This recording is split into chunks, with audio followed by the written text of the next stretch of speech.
guna membantu masyarakat dalam rangka menekan harga di saat bulan suci Ramadan. Pembukaan sembako murah ini dilakukan bertepatan dengan dibukanya Ramadan Fair 1440 Hijriah di pusat ibu kota Aceh Timur.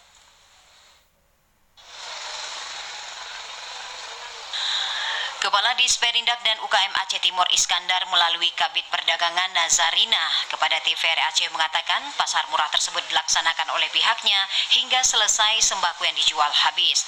Kegiatan yang dilaksanakan kali ini bertujuan untuk membantu masyarakat dari berbagai persoalan, khususnya naiknya harga pokok selama bulan suci Ramadan.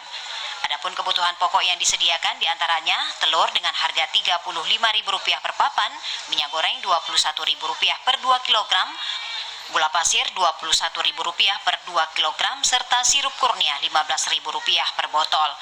Sementara dalam pelaksanaan pasar murah hari ini, Disperindakop menyediakan diantaranya 3.000 kg gula pasir, 1.500 botol sirup, 10.000 butir telur, dan minyak 3.000 kg.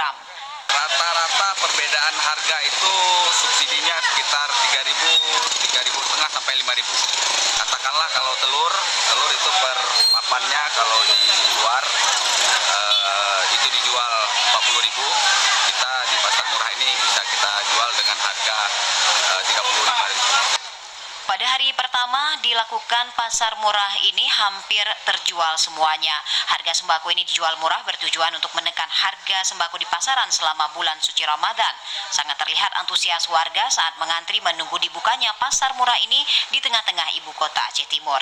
Dari Aceh Timur, Said Maulana, TVRI Aceh melaporkan.